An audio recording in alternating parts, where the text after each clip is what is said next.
Welcome to Batara Immigration Live. Your host is immigration attorney Carlos Batara. Immigration Live has been designed to provide you and your family with insights, tips, and advice for your journey to immigration success, permanent residency, and citizenship. Every week, Immigration Live will bring you special guests, all with unique insights about immigration issues. There's no fluff here, just good old-fashioned get-togethers and chats, live to your desktop computer or mobile phone. And now for your host, Carlos Batara. Hello, everybody. Welcome to our fifth show of Immigration Live. Today's guest is Joel Smith. He's the Director of Operations at Humane Borders. But he's much more than that. That's a nonprofit organization that's dedicated to taking death out of the immigration equation.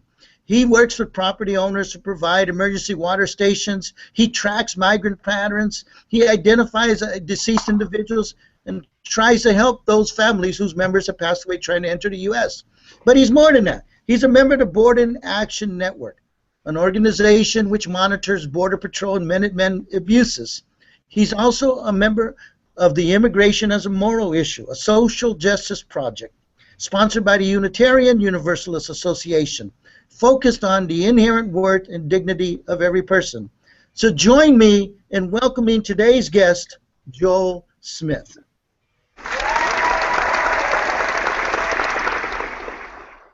Hello, Joel. How are you doing? It's fine. Thank you, Carlos. You know, I had to bring you on this week. We couldn't delay it any further because, see, you're from Arizona.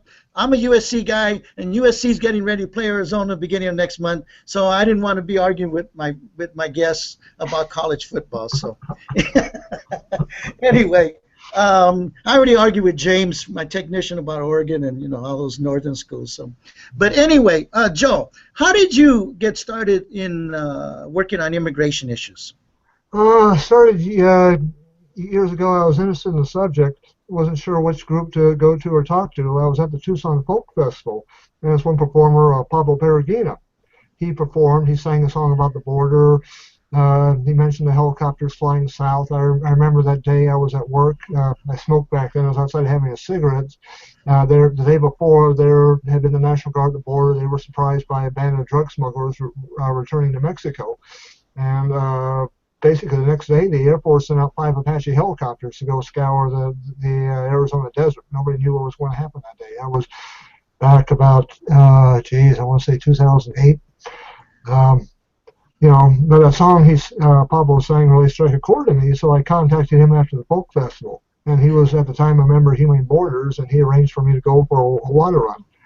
We went out to the Ironwood Forest, and he brought his guitar, and he's singing his border songs out there, and we're in the saguaros, the heat, and it was just absolutely beautiful. I fell in love with the group, and I kept coming back. Well, that's a really interesting beginning. What I'd like to do at this time is share a recent news story in which you were featured by a television station in Tucson, Arizona. And then if you will tell us after we show that little clip a little bit about that news story. Water can mean life or death here in the Sonoran Desert. You can walk for days out here not finding any water springs or wells, just cattle tanks with green algae in them if you're lucky. This time of year, if you're lucky, maybe a few mud puddles from the rains. But this is a desert. There's no water here. Ex-Marine Joel Smith is operations manager for Humane Borders, a nonprofit humanitarian organization based in Tucson, Arizona. He is responsible for filling strategically positioned barrels with fresh, cool water in the most remote, dangerous areas of the Sonoran Desert, where dehydration is the leading cause of death.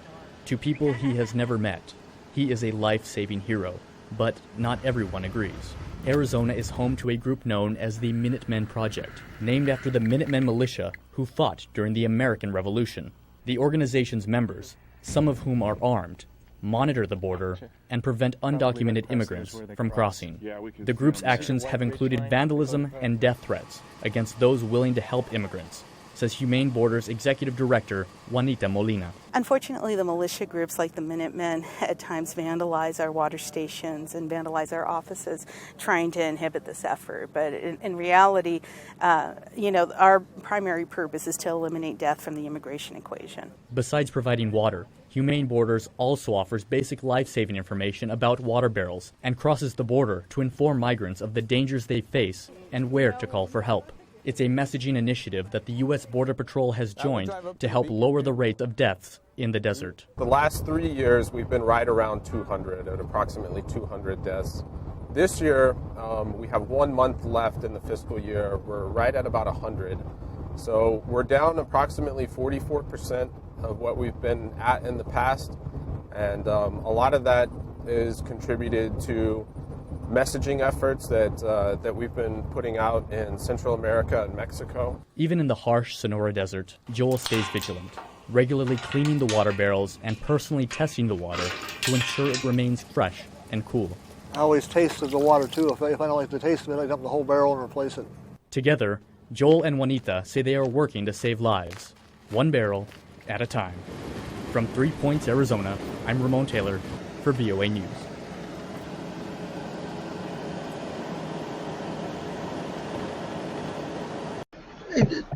Joe, how did that story get started? Did the newspaper, did the television company call you at Humane Borders, or how did it get started? I'm not sure. They had contacted Juanita. Usually the press goes through her. I'm typically in the Humane Borders office about 4:30, 5 o'clock, 6 o'clock in the morning. Basically, the phone doesn't ring. I'm not very good at returning messages at that hour because I can just imagine what people are going to say to me. And I let her feel the office work. Basically, I had tried to handle the desert work. And she told me she had a group of reporters she wanted to take out and show them the desert. So we came with a date and time that worked for everybody. Now, how does, in general, the Tucson press treat pro-immigrant rights organizations such as Humane Borders? They run a story about us every couple of years. Basically, I think we're kind of old news here. Everybody's used to us. You have the other groups. A lot of people still tend to confuse all the various border groups out here, even despite we have a lot of fundamental differences between us. You know, we're all working for the same goal. And basically, we're just not newsworthy on a regular basis. So, do you think, though, in general, is the media in the Tucson, Arizona area pro-immigration rights or anti-immigration rights? How do you read it? In Tucson, they're probably pro. In Phoenix, they're very anti. So, just 120 miles, you have two different worlds that are constantly coming into conflict. How did Tucson react when Arizona had passed the SB 1070 legislation about 4 or 5 years ago, and they were trying to? Most of Tucson was against it. We still have instances where TPD has to obey 1070, and they will call Border Patrol. People have just basically streamed down the streets and tried to stop Border Patrol from deporting people for making a bad right-hand turn or maybe an illegal U-turn. And people are still being deported for those simple offenses, despite Obama promising only to deport the hardcore criminals. Now, you're an ex-Marine. Your father is ex-U.S. Air Force. So how does that background come into play in terms of your reaction with the Minutemen and the other paramilitia groups in the Southwest Borders? Well, I think most of those guys are just a bunch of clowns, basically. I really don't have any respect for any of them. Basically, a good soldier always follows orders, and there has been no orders from any commander-in-chief to go do anything what they're doing. Do you know if very many of the members of organizations like that have a military or law enforcement background at some point? Very few of them, from what I've discovered from talking to these guys. Some of the few that do, they weren't in the infantry. I was a rifleman in the Marine Corps. All these guys were like cooks, admin people, the guys that sit at the typewriters all day. Basically, you really don't have the hardcore infantry veterans going out playing Minuteman. Those guys don't want anything to do with those clowns. Now, and one thing I noticed in the video that I wanted to personally ask you about, you said you can taste the water, and based on that, you either throw it out or replace it. What do you mean by the taste of water? What is it that you're tasting? I'm tasting the water itself. water does go bad if left out long enough. You can try that experiment at home. But basically, what we have are 65-gallon barrels, and the way they're fixed is they hold 55 gallons. Well, that water will stay fresh for quite a while. It's a large quantity, but eventually, various organisms will start growing inside. Now, if I taste anything I don't like inside the water, I'll dump the whole thing out, just fill it up with fresh water. You know, you can do chemical analysis on water. You can do electronic testing on water. I still think, just actual taking a drink of the water is a good rule of thumb. How big are those barrels? Is there different sizes you place at different places? No, they're all 65-gallon drums, and we keep 55 gallons in each one. There's just a little bit of air at the top. About how many do you have placed in the desert out there? Do you know? In Arizona, I probably have about 50 barrels, and in Sonora, I probably have 5. And how often do you have to replace the water in them? I try. In the wintertime, I can probably let it go to 60 days. In the summertime, I prefer at least once a month. Basically, the heat causes various organisms to kind of come to life. So I change them out fairly frequently. Have you experienced any resistance to the placement of those barrels? No. Humane Borders is probably the most conservative of all border groups. I have written permission from every landowner, every property manager, to actually place those barrels there. We have insurance. I mean, those, if you want to talk about this as a nation of laws, by God, I got the law on my side. I have a signed written document saying my station is legal.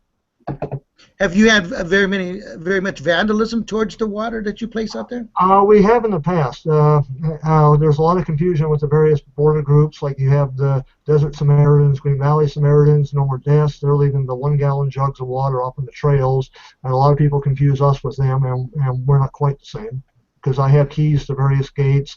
I have legal permission for all my stations. But yes, we have had vandalism to our stations. It's one of the drawbacks of our group is basically most of my stations are on the roadside, various dirt roads and various locations. I have a truck that holds 300 gallons. I just can't go four-wheeling across the desert and destroy everything. You've had to negotiate with various land property owners to place those barrels? Yes.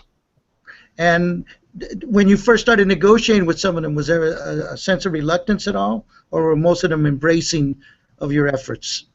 Some. It's a real mixed bag. The organization was founded in the year 2000. I wasn't even a part of the organization then.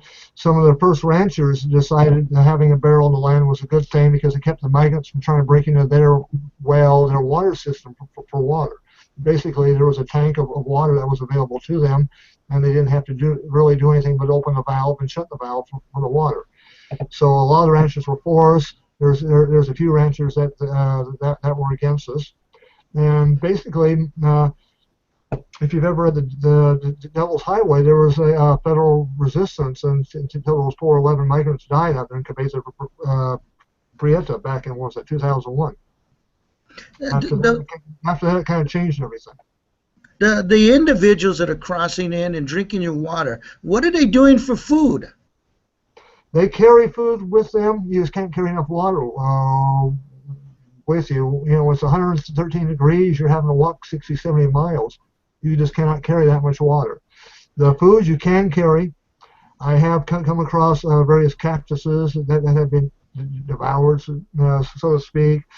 I found a lot of packs that have been dumped out there. Basically, the people do share food. They seem to just barely have enough food with them, just barely. But I have run into migrants who haven't had food or water for 3 or 4 days before too. Do you know how long it takes migrants, say the ones coming from Guatemala, how long it takes them to get to the U.S. borders? That varies. I'm not sure how long it really takes to ride the beast across Mexico. Right now, the Mexican authorities have clamped down tight on that. So what's happened is, instead of being able to catch the train from southern Mexico to northern Mexico across in the U.S., the migrants are having to circumvent on foot the Mexican checkpoints. They do the same thing with the American Border Patrol checkpoints here. So I'm not sure how long it's taking them now. It just varies. The migrants from Mexico, on the average, how long are they in the desert?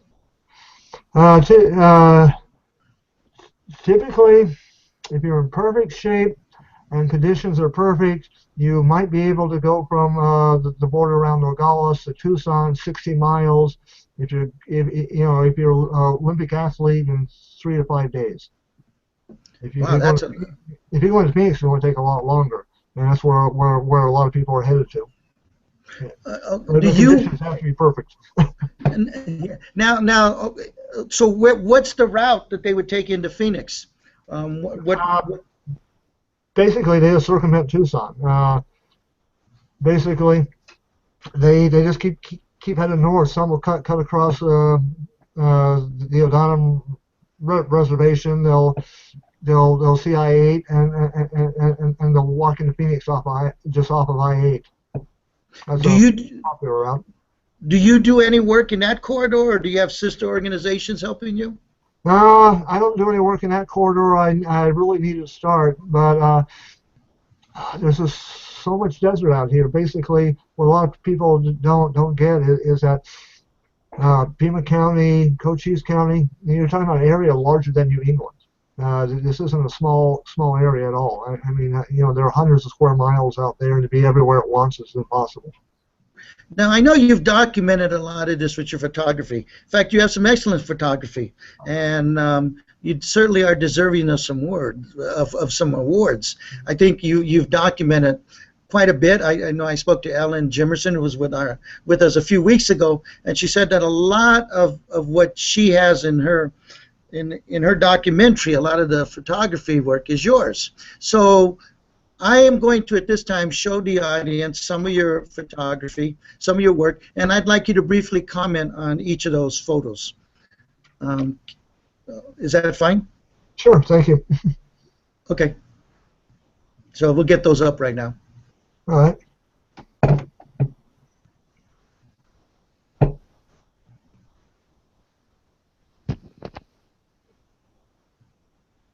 Okay, I guess there's the first photo coming up. Okay.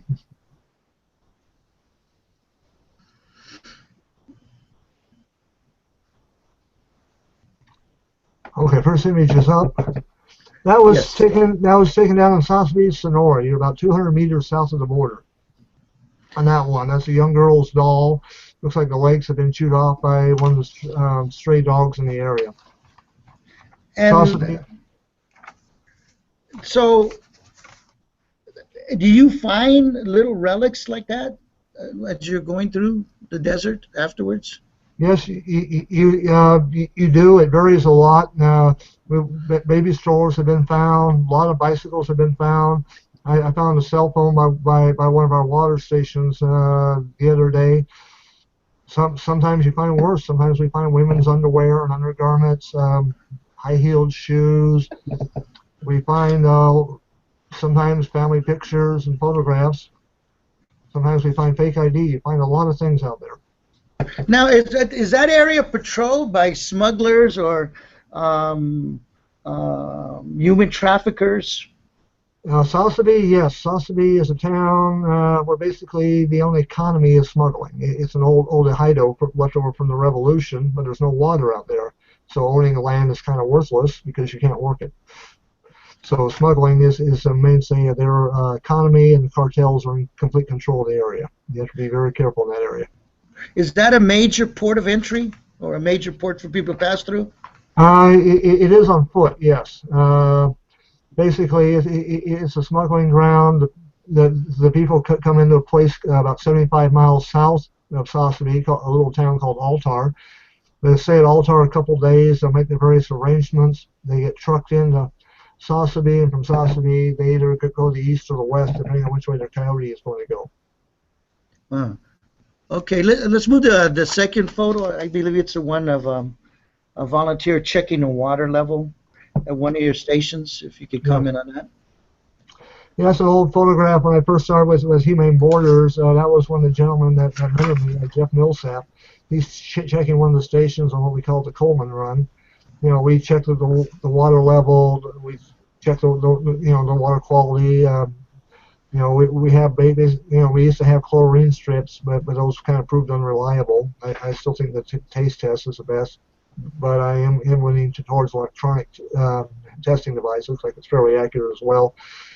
But basically, it's just a labor of love. We go in the desert, we check the quantity and the quality, just make sure the stations are there and serviceable. Well, when you say taste test, it reminds me when I was a child and we used to drink water all the time out the faucet in the yard in the summer, and it was like no one ever complained about it. Now you hear, oh, you can't drink water out of the faucet. It was like that's how me and my friends grew up. Good 10 years of our life drinking that water. Anyway. I was the same way.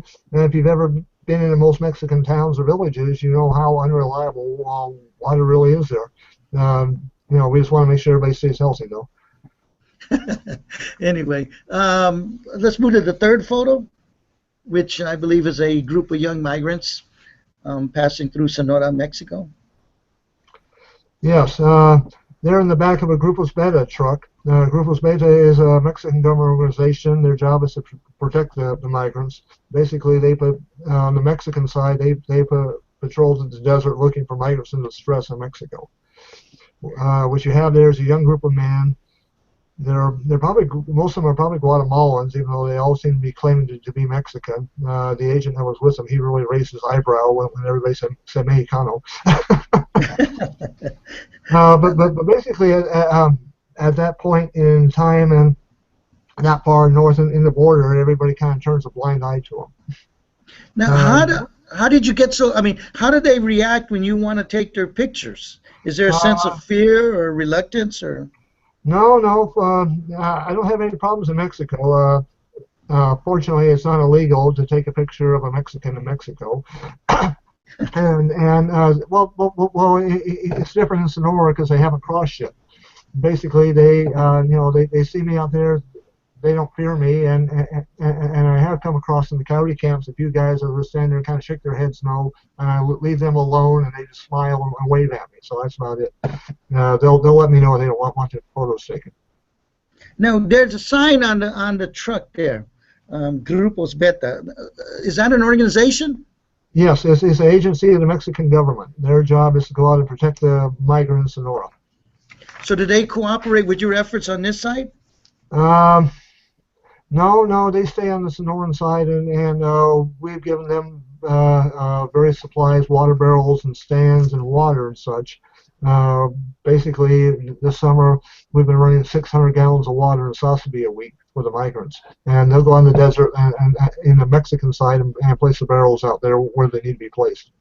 Now, what's your general impression working with people at the grassroots level, at the street level, from the Mexican government? What's their view of everything going on with immigration on this side? The Mexican government, I really don't think they care, basically. These people are just too far gone by the time they've gone to the border area. Most of them come from small towns and villages. They really don't know what they're getting into. They've just heard of America's land of milk and honey, so to speak. They put themselves in debt to be able to finance their trip to the border. A lot of them have had their parents, their mother, their father, their cousins borrow money from unscrupulous types in their hometowns and villages, the local loan sharks. These people can't afford to turn back. They have to cross. Recently the news company Fusion had a video that they published of an alleged smuggler from Honduras. And in that interview, the smuggler said that part of the money that he earns bringing people into the U.S. goes for bribes. And one of the bribes he mentioned was like Mexican government officials. Have you ever heard anything about that? What's your impression of that?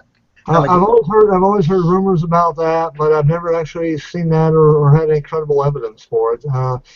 But unfortunately, I don't speak Spanish. I can be in front of a large group of Mexicans, and unless someone's translating for me, I only have a rough idea of what's being said. Do you have any insights about the world of smuggling?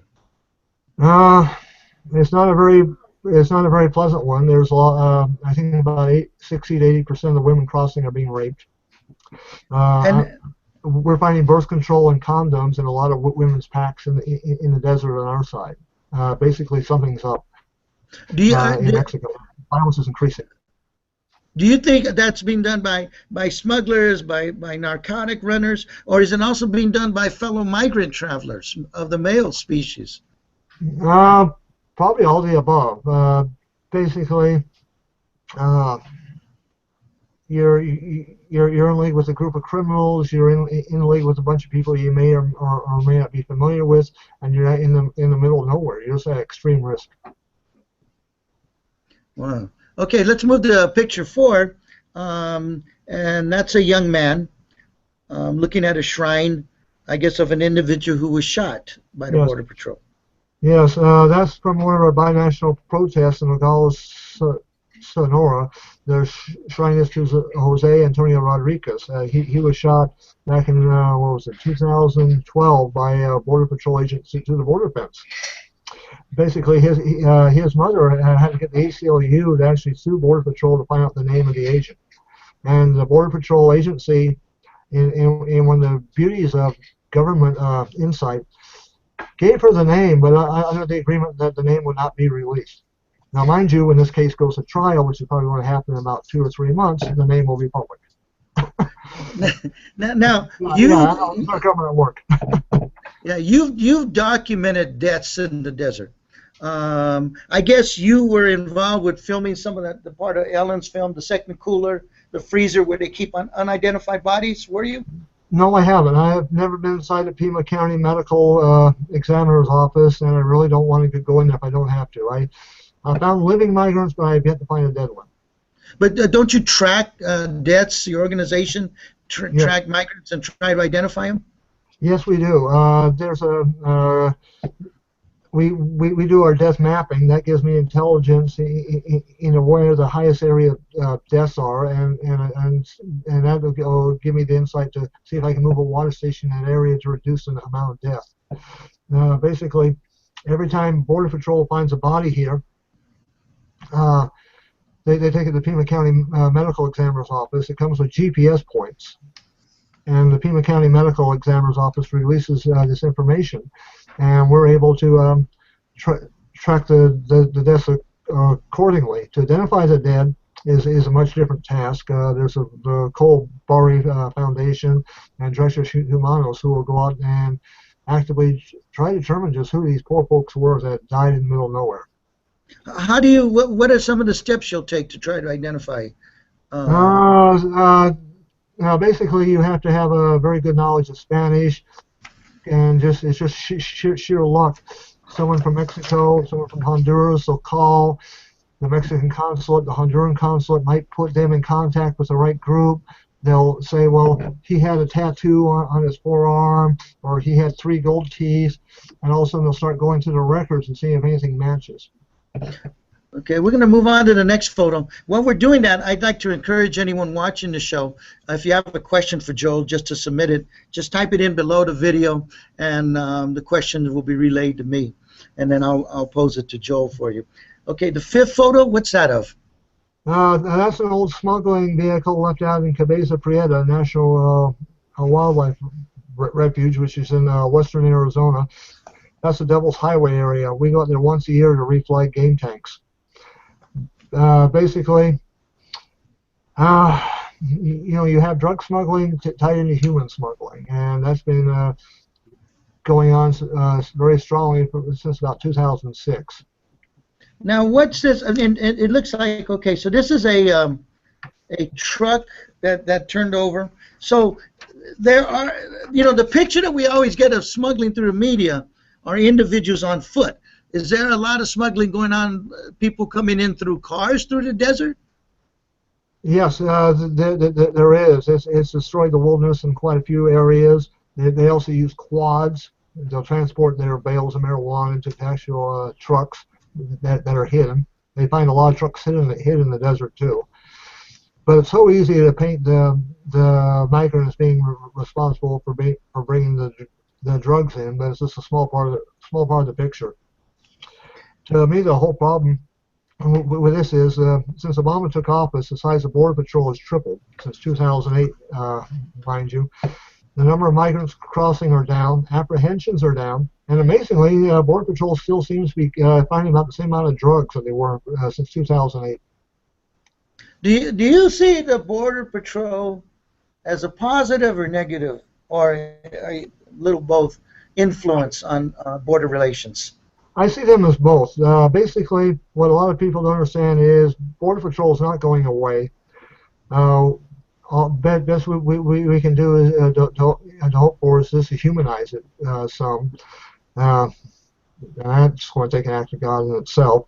But basically, there are a lot of Border Patrol agents out there doing a good job. You have various units referred to as Star, which do humanitarian type rescues, whether it's taking a helicopter, rescuing a migrant that's stuck on a cliff, off the cliff. They've done swift water rescues and flooded washes. They do a good job. I was in the military, and I can tell you one of the problems with organizations is quite often you just get that rotten 10%. And you get 10% of the agents doing bad things, illegal things, and it just tarnishes the whole organization. And fortunately, in the Border Patrol culture, there's no history. It's not part of their culture to actually speak up and say, this is wrong. They just don't do that. This is part of humanizing Border Patrol, is just trying to get these guys to regain their humanity and say, okay, we have a problem. There was a high-ranking official, I guess 2 months ago, to file. I guess he was demoted or transferred to a different department, and he filed a whistleblower complaint. I don't know if you heard about that. And in it, he said something about there were a lot of deaths that he wanted investigated more fully because he thought they were suspicious in terms of whether the Border Patrol's use of force was excessive. Yet he notes that the government didn't really dig into it. Do you have any insights on such allegations? Oh yes, it's been documented. Border Patrol is like a strange cat. They don't act like law enforcement. They don't act like the military. They've shot quite a few individuals in the back and also quite unarmed individuals, and they've also shot individuals that are unarmed on the Mexican side of the border too. They don't act like police. They don't act like soldiers, but they claim to be both. So they're a very strange cat in a legalistic sense. Like in the military is governed by the UCMJ, and I don't know what governs Border Patrol. Because I know the policeman in LA, the policeman in Tucson just can't go up to an unarmed person and shoot them in the back.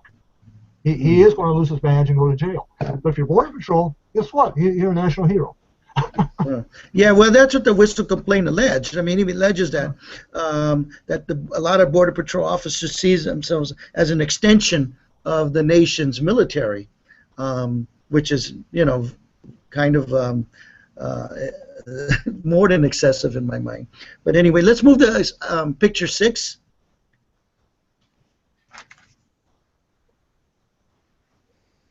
Can you comment on that? Yes, that's at the gate to the No More Deaths camp out in the Irvaka area.